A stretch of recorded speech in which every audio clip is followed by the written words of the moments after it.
DBC নিউজের নিয়মিত আয়োজন সংবাদ সম্প্রসারণে সবাইকে স্বাগত জানাচ্ছি আমি রেদওয়ান আহমেদ। দিনের বাছাই করা সংবাদ এবং এর পর্যালোচনা নিয়ে সংবাদ সম্প্রসারণে আজ অতিথি হিসেবে অনলাইনে যুক্ত রয়েছেন বাসসের ব্যবস্থাপনা পরিচালক ও প্রধান সম্পাদক কামাল উদ্দিন সবুজ এবং কলামিস্ট ও সিনিয়র সাংবাদিক আনিস আলমগীর। স্বাগত জানাচ্ছি আপনাদের দুজনকে আমাদের আজকের সংবাদ সম্প্রসারণে। আমরা দিনের বাছাইকৃত সংবাদ নিয়ে আলোচনা করে থাকি। আজকে একটু সার্ক নিয়ে আলোচনা করতে চাই। সার্ক নিয়ে আঞ্চলিক রাজনৈতিক অবিশ্বাস রাতারাতি বদলাবে না, সংস্থাটিকে এখনই পুনরুজ্জীবিত করতে প্রস্তুত বাংলাদেশ। আপনারা দুজনই অভিজ্ঞ, অনেক দিনের অভিজ্ঞতা রয়েছে আপনাদের, এই সংশ্লিষ্ট বিষয়গুলো নিয়ে জানাশোনাও রয়েছে। এই প্রজন্মের অনেকেই হয়তো জানে না, সার্কের স্বপ্নদ্রষ্টা ছিলেন শহীদ প্রেসিডেন্ট জিয়াউর রহমান।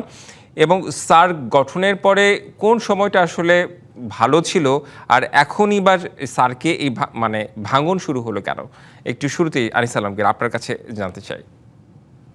আপনি একটু ভালো প্রশ্ন করেছেন, ধন্যবাদ আপনাকে। আমার এই বিষয়ে বলার যে বিষয়টা ছিল সেটা হচ্ছে যে সার্কের জন্ম বাংলাদেশে, আপনি জানেন বাংলাদেশ একটা সোনালী অধ্যায়ের সূচনা করেছিল। সার্কের 7টি দেশের মধ্যে একটা আঞ্চলিক সম্পর্কের বন্ধন তৈরি করার জন্য। আঞ্চলিক জোট পৃথিবীর নানা দেশে আছে, নানা জায়গায় আছে। তো আমরা এটা শুরু করেছিলাম, পরবর্তীতে পর্যায়ে এখানে আফগানিস্তানকে যুক্ত করা হয়েছে। এখন সার্কে 8টি দেশ। 2018 2014 সালে এটা সর্বশেষ নেপালে শীর্ষ সম্মেলন হয়েছিল, এবং 2016 সালে এটা 19তম সম্মেলন হওয়ার কথা ছিল পাকিস্তানে, এবং সেটা বাতিল করা হয়েছে। এরপর থেকে মানে বর্তমান সময় পর্যন্ত কোনো সম্মেলন হয়নি। এবং তবে কর্মকর্তাদের পর্যায়ে এটা সীমিত আকারে হলো বৈঠক হচ্ছে। এবং ভেরি রিসেন্টলি আমি যে প্রোগ্রামিং কমিটির একটা বৈঠক হয়েছে, মন্ত্রী পর্যায়ে বৈঠক খুবই সামান্য হচ্ছে। শীর্ষ পর্যায়ে তো একেবারে স্থবির, যেটা আগে বলছিলাম, মানে টিকে আছে কিন্তু চলতেছে না। তো সার্কের যে মূল কারণ এটা বন্ধ হওয়ার পেছনে, সেটাতে বলা হচ্ছে যে ভারত পাকিস্তানের রাজনৈতিক দ্বন্দ্ব এবং নিরাপত্তা ইস্যু, সন্ত্রাসবাদ, এই সমস্ত ইস্যুগুলা দুই দেশের তরফ থেকে তোলা, আঞ্চলিক আস্থার সংকট, এবং পাশাপাশি আরেকটা যদি আমরা বিকল্প জোট, একটা বিমস্টেক তৈরি হয়েছে এই অঞ্চলের আরেকটা জোট, যেটা পাকিস্তানকে বাদ দিয়ে চলছে, সেটার উপরও একটা নির্ভরশীলতা। এটার আরেকটা কারণ সার্কে কে অচল করে দেওয়ার ক্ষেত্রে। বিশেষ করে ভারত চায় যে বিমস্টেকটা থাকুক, যেহেতু পাকিস্তান এখানে নাই। তো এই অবস্থায় চলছে, এবং আমি মনে করি যে এই অচল অবস্থা কাটানোর জন্য বাংলাদেশ যদি উদ্যোগ নেয়, সেটা যে রাতারাতি সফল হয়ে যাবে তা না। কারণ এর মেইন স্টেক হোল্ডার ভারত, এবং পাকিস্তান যদি এখানে হা না করে, স্পেশালি ভারত যদি এখানে ইতিবাচক ভাবে এগিয়ে না আসে, তাহলে এটা কিন্তু খুবই কঠিন যে এটাকে আবার সচল করা। কারণ রাজনৈতিক ডিএসকেলেশন ছাড়া এটা ন্যূনতম পর্যায়ে সার্ক এগোতে পারবে না। এবং ছোটখাটো যে সমস্ত এজেন্ডা দিয়ে তাহলে শুরু করা যায়, যে বড় বড় এজেন্ডা বাদ দিয়ে বাণিজ্য, জলবায়ু, স্বাস্থ্য, দুর্যোগ ব্যবস্থাপনা, এইসব বিষয়গুলোতে বাংলাদেশ যদি জোর দেয়, তাহলে হয়তো আমি মনে করি যে অচিরে না হোক, মানে একটা মোটামুটি সূচনা হতে পারে। আর সেক্রেটারিয়েটকে একটু শক্তিশালী করা, তো ভার্চুয়াল সামিট করা যদি আপনার স্বাভাবিকভাবে না হয়, যেগুলো এখন হতে সমস্যা হচ্ছে, তাহলে এগুলো করা যায়। আমি মনে করি যে স্থবিরতা কাটানোর জন্য বাংলাদেশ যদি উদ্যোগ নেয়, যেটা আমি আগে বলছিলাম, যে রাতারাতি হয়তো কোনো সফলতা আসবে না, কিন্তু শুরু করতে দোষ কোথায়? যেহেতু বাংলাদেশ এটার উদ্যোক্তা ছিল, বাংলাদেশের এটার ফাউন্ডার, সো বাংলাদেশ যদি উদ্যোগ নেয়, অন্যরা হয়তো এগিয়ে আসতে পারে। জি, মানে খুবই গুরুত্বপূর্ণ কথা বলেছেন, বেশ কিছু বিষয়ও জানতে পারলাম। এবং এখানে সেখানে ভারত এবং পাকিস্তান এই দুটো দেশ আসলে গুরুত্বপূর্ণ এই ক্ষেত্রে। আমি একটু কামাল উদ্দিন সবুজ আপনার কাছে আসতে চাই। যদি সত্যি মানে সার্ককে কার্যকর করা যায়, তাহলে হচ্ছে এই অঞ্চলের মধ্যে 8টি দেশের মধ্যে নিশ্চয়ই একটা ভালো সম্পর্ক তৈরি হওয়ার সম্ভাবনা থাকতেই তো পারে। আবার ব্যবসা বাণিজ্যের ক্ষেত্রেও আমরা ইউরোপে যেমন দেখি, আসলে আমরা এই অঞ্চলটাকে, উপমহাদেশটাকে আসলে এরকম আমরা ভাবতে পারি না। সার্ক যদি কার্যকর হয়, তাহলে কি এরকম কোনো প্রভাব রাখতে পারে?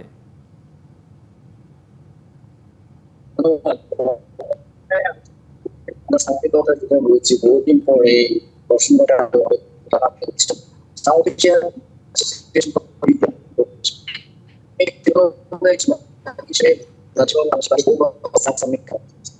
এবং যতদিন আমি সার্কটা অস্তিত্ব ছিল মানে কার্যকর ভাবে, ততদিন কিন্তু আমি দেখেছি আমার সাংবাদিকতা জীবন থেকে যে এই অঞ্চলে যে 7টি দেশ গঠিত ছিল পরে, আমি জানি এই 7টি দেশ ভারত পাকিস্তানের মধ্যে সবচেয়ে বেশি দ্বন্দ্বটা ছিল আমরা জানি। তারপরে যখন হতো স্যার, তারপরে আমরা দেখতাম যে অনেক ক্ষেত্রে এই অবস্থা ছিল।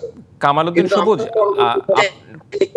কামালউদ্দিন সবুজ, কোন নেটওয়ার্ক কিংবা যে কোনো ইস্যুর কারণে আপনার শব্দ ভেঙে ভেঙে আসছে, মানে পুরো কথা শুনতে পারছি না। আমরা একটু আরেকবার চেষ্টা করি শোনার জন্য। হ্যাঁ, আপনি যেটি বলছিলেন। আচ্ছা স্যার, যে বিষয়টা আমরা স্যার যে অ্যাসোসিয়েশন ফর রিজিওনাল কোঅপারেশন, মানে কয়েকশো মানুষের আপনাকে সব স্যার সবকিছু অনেক সংস্থান স্যার যতদিন পর্যন্ত কার্যক্রম ছিল সেটা অনেকাংশে দেখা গেছে। ভারত থেকে বসলো, যে কারণেই হোক না কেন, আমি সেই আলোচনা যাবো না, তার সময় নেই। তখনই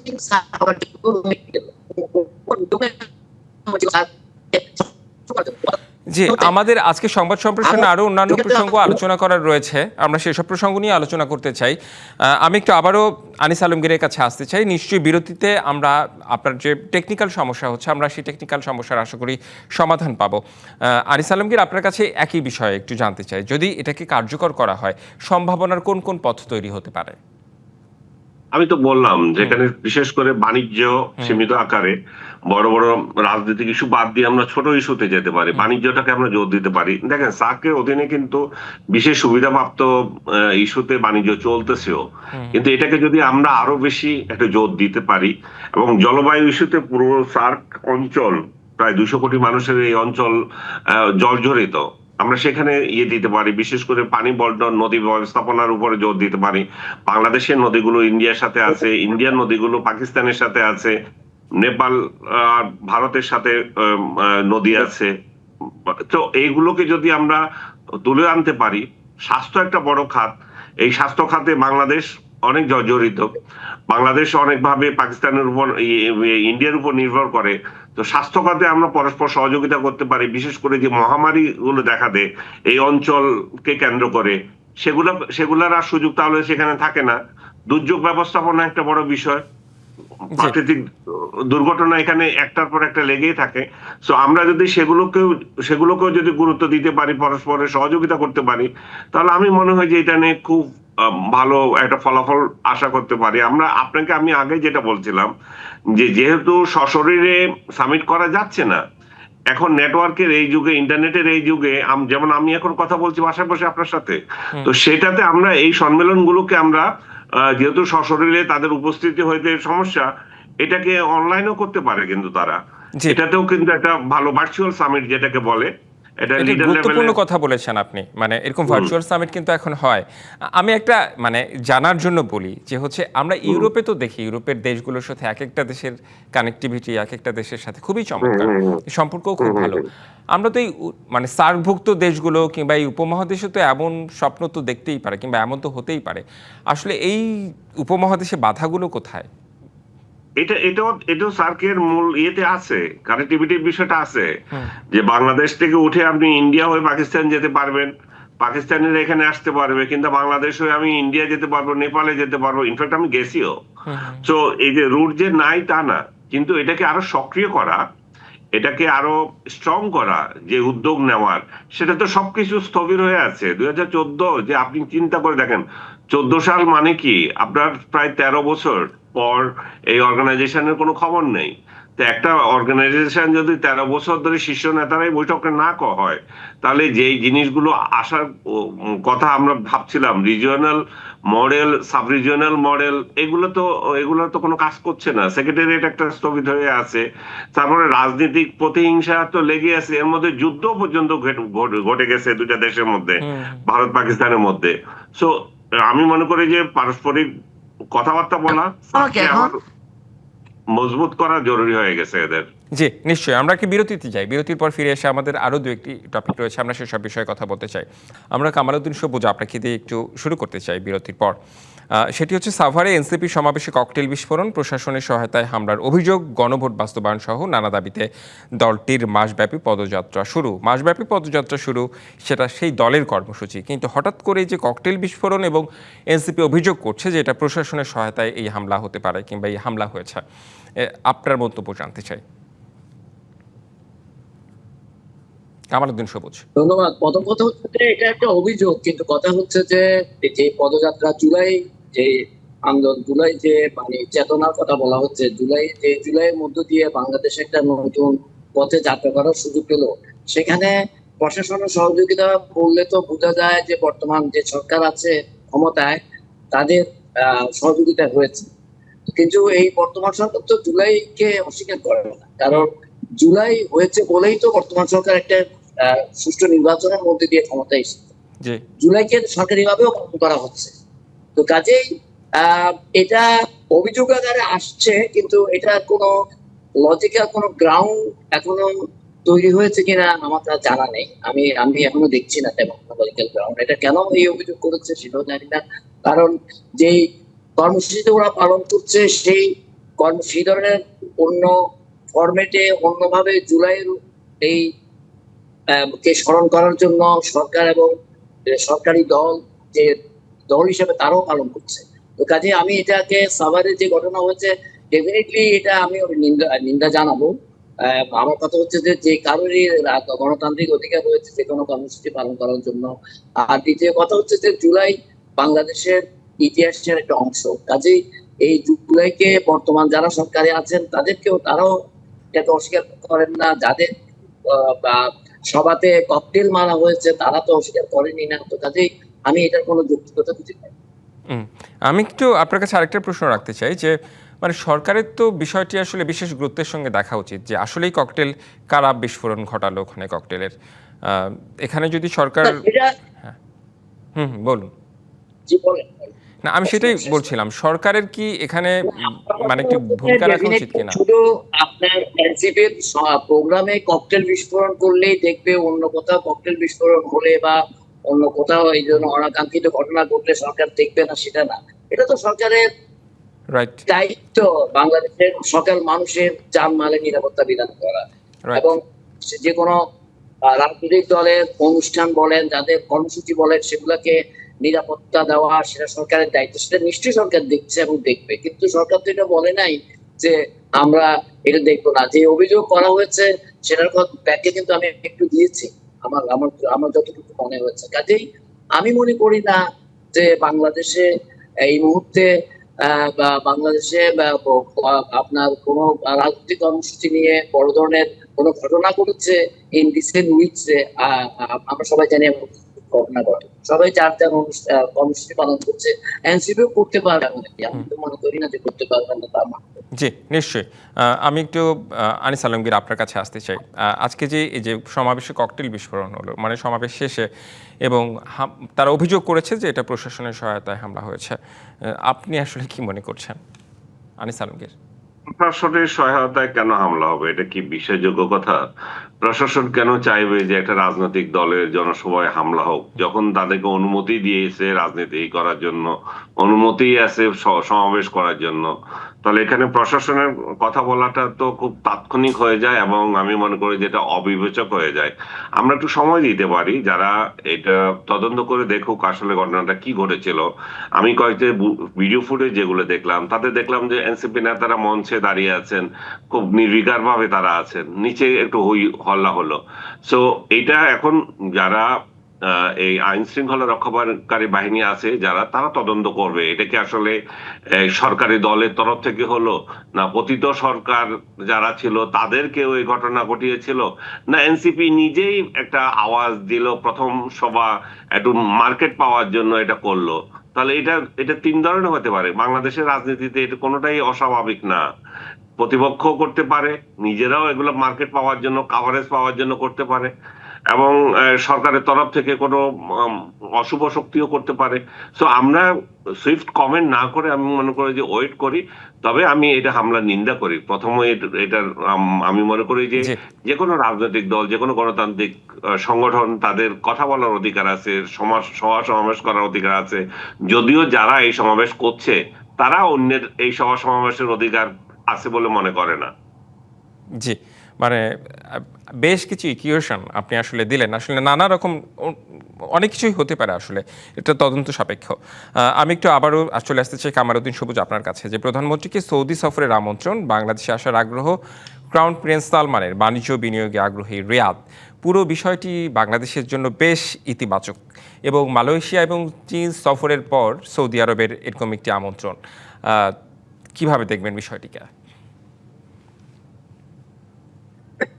প্রথম কথা হচ্ছে যে আমাদের বর্তমান প্রধানমন্ত্রী জনাব তারেক রহমান সাহেব এই কিছুদিন আগে মালয়েশিয়া এবং চীন সফর করে আসলেন, এবং এই সফরটা আমাদের দৃষ্টিতে, আমাদের কাছে যেটা মনে হচ্ছে, অত্যন্ত সফল হয়েছে। বিশেষ করে চীনের সফরটা অত্যন্ত গুরুত্বপূর্ণ, ঐতিহাসিক নানাভাবে, জিও পলিটিক্যাল কারণেও গুরুত্বপূর্ণ, বাণিজ্য সহ, বিনিয়োগ সহ অন্যান্য নানা কারণে গুরুত্বপূর্ণ, এটা আমরা জানি। বিস্তারিত আলোচনায় না যে আমি যেটা বলতে পারি যে এই দুটো সফরের পরে সৌদি আরবে যে বর্তমান প্রধানমন্ত্রীকে বাংলাদেশের প্রধানমন্ত্রীকে যে আমন্ত্রণ জানানো হয়েছে, এটা অত্যন্ত গুরুত্বপূর্ণ এই কারণে যে সৌদি আরবের সঙ্গে বাংলাদেশের সম্পর্ক অনেক পুরনো, এবং আপনারা জানেন যে সৌদি আরবের সঙ্গে সৌদি আরবে বাংলাদেশের অনেক রেমিটেন্স যোদ্ধা আছে, এবং লক্ষ লক্ষ বাংলাদেশিরা সেখানে কাজ করেন এবং বহু বছর ধরে। তো সেটা একটা বড় একটা বিষয় আমাদের জন্য। এটা একটা বিষয়। এছাড়া বাণিজ্যের বিষয় আছে, বিনিয়োগের বিষয় আছে, অন্যান্য এছাড়া মুসলিম উম্মা বলে আমরা যেটা বলি, একসময় ওয়াইসি যে জিনিসটা আপনাকে খুব পার্সু করতো, যেটা এখন ম্রিয়মাণ হয়ে গেছে। সো সৌদি আরব, আমরা জানি যে কিছুদিন আগে মিডল ইস্টে মধ্যপ্রাচ্যে যে যুদ্ধ হয়েছিল, সৌদি আরব নিজেও এটা তার ক্ষতিগ্রস্ত হয়েছে, পুরো মিডল ইস্টে ক্ষতিগ্রস্ত হয়েছে, সারা পৃথিবী ক্ষতিগ্রস্ত হয়েছে, বাংলাদেশও ক্ষতিগ্রস্ত হয়েছে। কাজে সৌদি আরবের সঙ্গে বাংলাদেশের যে সম্পর্ক, এটা বহুমাত্রিক। তো কাজেই নতুন এই সরকার, গণতান্ত্রিক সরকার, এই সফরের মধ্য দিয়ে বাংলাদেশের অনেক কিছু সেখানে সৌদি আরবের সঙ্গে নেগোশিয়েট করার ব্যাপার আছে। ব্যবসা বাণিজ্য, বিনিয়োগ, আমাদের মানে আপনার কি বলে আহ জনশক্তি রপ্তানি করার বিষয় থেকে শুরু করে আরো অনেক কিছু। কাজে এই সালমান কে প্রিন্স সালমান যে বাংলাদেশের প্রধানমন্ত্রী তারেক রহমান সাহেবকে যে আমন্ত্রণ জানিয়েছেন, নিশ্চয়ই উনি সেই ভিজিটে যাবেন আমরা আশা করি। সেই জি। ভিজিটের মধ্য দিয়ে বাংলাদেশ এবং সৌদি আরবের মধ্যে একটা নতুন মাত্রা যোগ হবে, নতুন পরিস্থিতি, নতুন বাংলাদেশ, যে আমরা যে যাত্রা শুরু করলাম, সেই যাত্রায় সৌদি আরব বাংলাদেশের সম্পর্ক নতুন মাত্রা লাভ করবে বলে আছে। জি, আমি একটু আনিস আলমগীর আপনার কাছে আসতে চাই। আচ্ছা, সৌদি আরবের সম্পর্ক বাংলাদেশের সাথে তো বেশ ঐতিহাসিক। মানে আমি একটু জানতে চাচ্ছি যে শহীদ প্রেসিডেন্ট জিয়াউর রহমানের সময় থেকে কি এই সম্পর্কটা আরও জোরালো হয়েছে? মানে বহুমাত্রিক সম্পর্ক তো রয়েছেই, যেটি বললেন কামালউদ্দিন সবুজ। আপনার কাছ থেকেও একটু জানতে চাই। এটা তো বলার অপেক্ষা রাখে না, কারণ বাংলাদেশের স্বাধীনতার পর সৌদি আরবের সাথে বাংলাদেশের সম্পর্ক হয়নি। বঙ্গবন্ধু হত্যাকাণ্ডের পরে সৌদি আরবের এবং চীন, এই দুইটা রাষ্ট্রের সাথে বাংলাদেশের সম্পর্ক হয়। যদিও কথাবার্তা আগে থেকেই চলছিল যে তারা বাংলাদেশকে স্বীকৃতি দেবে, বাট আনুষ্ঠানিক স্বীকৃতি তারা এর পরেই দেয়, ৭৫-এর পরেই দেয়, এবং তখন থেকেই তাদের সাথে সম্পর্ক। এবং সৌদি আরব এবং চীন, এই দুইটাই কিন্তু অলিখিতভাবে বাংলাদেশের পররাষ্ট্র নীতির উপর একটা চাপ সৃষ্টি করার ক্ষমতা রাখে বা রেখে আসছে দীর্ঘদিন থেকে, যেটা মানুষ জানে না। মানুষ মনে করে যে শুধু আমেরিকা, ভারত, অমুক আর তমুক, কিন্তু বাংলাদেশে পররাষ্ট্র নীতিতে ব্যাপক প্রভাব ফেলানো দুইটি রাষ্ট্র হচ্ছে চীন এবং সৌদি আরব। তো দুইটা সফরই পাশাপাশি হচ্ছে, একটার পরে যদি এটা চীনের পরে যদি সৌদি আরব যায়, তাহলে একটা ভালো লক্ষণ। এবং দুইটা জায়গায় দুই রকম পরিস্থিতি ছিল। চীনে আমাদের বিনিয়োগের বিষয় ছিল, ইন্টারন্যাশনালি চীন বাংলাদেশের একটা বন্ধু হিসাবে ইন্টারন্যাশনাল ফোরামে আমাদেরকে সহায়তা করে। আর সৌদি আরব হিউজ লেবার নিয়ে বাংলাদেশকে সহায়তা করছে, এবং বাংলাদেশের সাথে বাংলাদেশের রেমিটেন্সের একটা বিরাট অংশ সেখানে শ্রমিক যারা আছে তাদের থেকে আসে। আমাদের অনেক শ্রমিক সেখানে মাঝে মাঝে হয়ে যায়, আপনার এটা কি বলে, আনডকুমেন্টেড হয়ে যায়, সেগুলোকে ডকুমেন্টেড করা লাগে। আবার সৌদি আরব অযাচিতভাবে আরেকটা জিনিস আমাদের বেশি নাক গলাচ্ছে, সেটা হচ্ছে রোহিঙ্গা যারা আছে তাদেরকে বাংলাদেশি নাগরিক বানিয়ে ফেলা, এবং রোহিঙ্গারা ওইখানে যায় এবং বাংলাদেশি পাসপোর্ট নিয়ে যাচ্ছে। এবং এবারও কি কতগুলো রোহিঙ্গা যেগুলো আছে ওইখানে আনডকুমেন্টেড, সেগুলোকে বাংলাদেশি নাগরিক করার জন্য চাপ দেয় কিনা, সেটা একটা আতঙ্কের বিষয়। তারপরও আমি বলবো যে দুই দেশের একটা সম্পর্কের জন্য একটা একটা ভালো সূচনা। আজকে সৌদি রাষ্ট্রদূত দেখা করেছেন প্রধানমন্ত্রীর সঙ্গে, এবং সেখানে মোহাম্মদ বিন সালমানের পক্ষ থেকে যে আমন্ত্রণ জানানো হয়েছে, আমার মনে হয় বাংলাদেশও চাচ্ছে তিনিও বাংলাদেশে সফর করুন। তো দেখা সাক্ষাৎ উঠা বসার মধ্যে তো একটা আন্তরিকতা তৈরি হয়, দুই দেশের পারস্পরিক চাওয়া পাওয়া গুলোর একটা সমাধান হয়।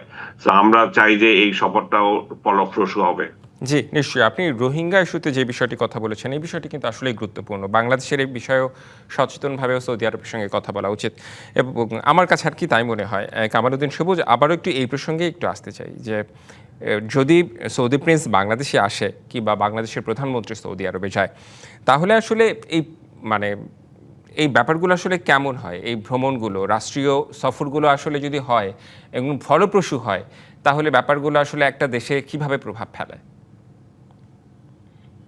না, একটা সফর যদি ফলপ্রসূ হয় তাহলে সেটা তো অবশ্যই এটা প্রভাব ফেলে নানাভাবে। এটা ডিপেন্ড করে যে যে দেশের সঙ্গে ওই দেশের সঙ্গে বাংলাদেশের সম্পর্কের কোন কোন মাত্রায় কোন কোন মানে এরিনাতে আমাদের সঙ্গে সেই সম্পর্কটা অনেক বেশি জোরালো আছে। এখানে সৌদি আরবের যে প্রসঙ্গটা যে আমি যদি বলছিলাম, এখানে আমাদের লক্ষ লক্ষ লোক আমাদের ওখানে কাজ করে, শ্রমিক না অন্যান্য পেশায়ও আছে, শ্রমিকের সংখ্যা হয়তো বেশি।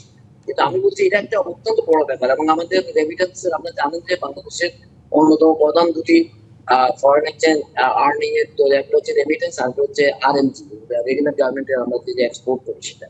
তো কাজেই আমরা এই যে সৌদি আরবের সঙ্গে যে ভিজিট বা আমাদের দেশের প্রধানমন্ত্রী যাক বা প্রিন্স সালমান আমাদের দেশে আসুক, in either way Bangladesh definitely চাইবে যে যেহেতু সম্পর্কের বহুমাত্রিকতা আছে, সবগুলি জায়গায় বাংলাদেশ যে গত 15-16 বছরে অনেক কিছু করতে পারে নাই আওয়ামী লীগ আমলে আমরা জানি, সেই জায়গাগুলোতে বাংলাদেশ বর্তমান যে সরকার সেই জায়গাগুলো আমার মনে হয় রিওপেন করবে, এবং রিওপেন করে সেই জায়গাটায় আপনার সুবিধা নেওয়ার চেষ্টা করবে বাংলাদেশের পক্ষে স্বার্থে।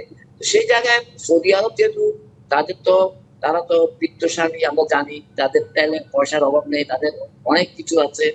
তারা অবশ্যই বাংলাদেশকে বিভিন্ন সময় অতীত সাহায্য করেছে, বিভিন্ন ভাবে এখানে ইনভেস্টমেন্টও আছে, তাদেরকে নানাভাবে তাদের সঙ্গে আমাদের সম্পর্ক ঐতিহাসিক। তো কাজেই সৌদি আরব চাইলে বাংলাদেশকে অনেকভাবে হেল্প করতে পারবে, এবং আমাদের প্রধানমন্ত্রী নিশ্চয়ই জি, এই বর্তমান সরকার সেটা চেষ্টা করবে, এবং সেই চেষ্টাই মনে করছে আমি যতটুকু জানি।